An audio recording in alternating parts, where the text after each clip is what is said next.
Look at your dumb face. You don't want me to leave? You don't want me to leave? But I have to go. I have to go make this review of this DJI Mavic. Oh, sorry, that glare is just insane. Jeep check. Alright, what's up everyone? So today we got a quick review on something that I believe that everyone could use if you are a realtor thinking about getting some extra tech for your photos and videos for stuff for social media. This thing is absolutely amazing and I think it could definitely help. So let's take a look. In here we have the DJI Mavic Mini 2. Listen to this. That ASMR. Let's take a look at the inside. So immediately when you look at this thing, look at how small it is. Like, look at it compared to my cell phone. This thing is smaller than my cell phone, but this thing is so small, and for the power that it packs, I can't explain it. So this is the first drone that I've ever bought. Actually, Maria bought it for me. That's my wife. She bought it for me for Christmas. I've always watched reviews on drones, and I've always seen that, you know, the smaller that they get, the more you're gonna be giving up. So the picture might not be as great. They might not be as great as in wind. Might not be able to go as far. It's just, they seem a lot less capable compared to the more expensive drones. But let me tell you something. Once I saw DJI make the Mavic Mini, I thought it was amazing, but I don't usually like buying the first one, so I waited a bit. And the Mavic Mini 2 has been amazing. I love this thing so much. I use it so often. It's just very fun to use. And you would think that since you're flying something, it would be kind of hard to use, but that's not the case. It's very easy to use. Like, I mean, right out of the box, extremely easy to use, easy to fly. Anyone can fly it. It's just very awesome. The first day I took it straight to the park and I was filming Winston running around, and it was just a windy, snowy day, and it just handled everything so well. I couldn't believe how fast it could move. I couldn't believe how high it could go, and I didn't even test it to the maximum, but it was just, I was just very astonished by how smooth and how easy it was to use. Obviously, I haven't flown the Mavic Pro or anything a little bit more expensive, but for in terms of wind resistance, I didn't have any problems with it.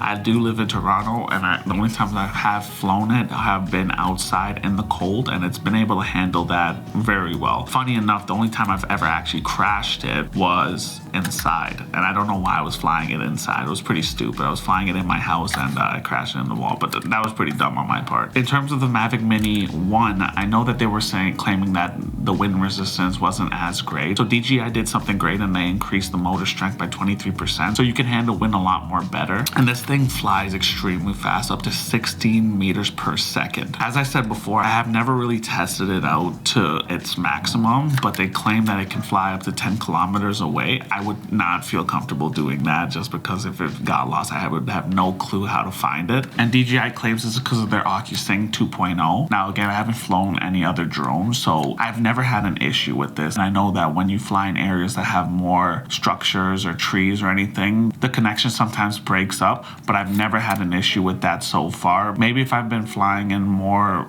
dense areas with structures and trees, it might be affected, but so far I have not had an issue with that. So in terms of the OcuSync 2.0, I think it's great. It works very well. I haven't had an issue, and again, it's just been very easy to use. Now, the image quality itself, for such a tiny device, it's really good. It shoots 4K up to 30 frames per second, and obviously you're not going to get the same quality as a DJI Mavic Pro, but first of all, that thing's $2,000. Second of all, look at how tiny this thing is. The only people that should need those more expensive drones are people who actually do this stuff for a living, because this can do just as well, and it's a fraction of the price, and again, it's able to do everything that I need it to do, so I can't complain about it at all. The low light isn't as great, but again, if you're a realtor looking into this, looking to buy this thing, you're going to be flying it most of the time during the day, and you're not going to be worrying about flying it at night to get your twilight shots. Usually you'll take that with the DSLR or your mirrorless camera. So the Fly More combo comes with 3 batteries, each battery claiming to last up to 31 minutes. So essentially I carry this thing everywhere with me. The other battery is in the machine right now, but I carry this thing around with me everywhere. So essentially you have an hour and a half worth of fly time. So that's something to consider. Usually I only have it up in the air for 15 minutes, 30 minutes anyway. So I think one is enough. I think you can get a lot of use out of this thing in terms of having 3 batteries with it. So I would definitely look to go and get the Fly More combo, just because, you know, it is a smaller body. You might need the extra batteries, but I've never had an issue with it. I've never had to go and recharge in a shoot halfway through. Next, the controller is very solid. I really like the way that it feels in the hand. It's literally like a PlayStation controller or Xbox controller. The controller itself is smaller than the DJI drone, so I mean, it opens up and you put your phone inside. It's the same exact controller as the Mavic Air, which is kind of funny because, again, as I said, the controller itself is bigger than the drone. Shit. But first I'm gonna eat something real quick. It's lunchtime. Let me go get something to eat fast.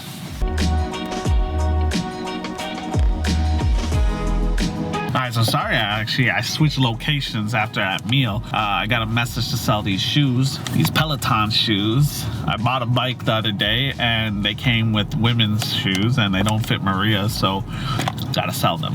So I'm here in a parking lot waiting for this girl to show up to buy these shoes, but I'm gonna finish the video here. So listen, the main reason why you should be looking to buy this product, if you aren't a professional drone flyer or whatever that job title is, if you're not a professional videographer or photographer, is simply because it's 249 grams. And I know that's a very random number, and the simple reason is because most of the drone laws around the world, they take place after 250 grams. So with that being said, they put it just under the minimum weight limit so that you don't have to do all the crazy stuff that you have to do to fly these other drones.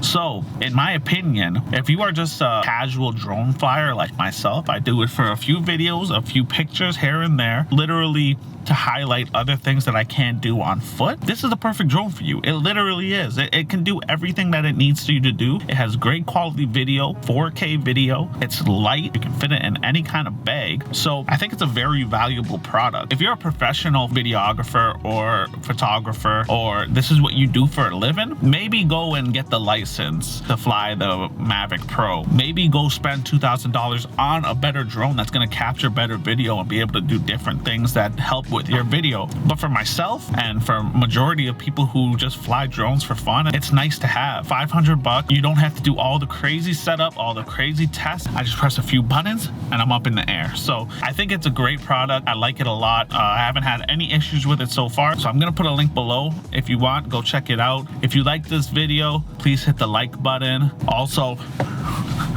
punch that subscribe button, hit that red button. Road to 1,000, baby. Everyone have a great day. Stay safe out there.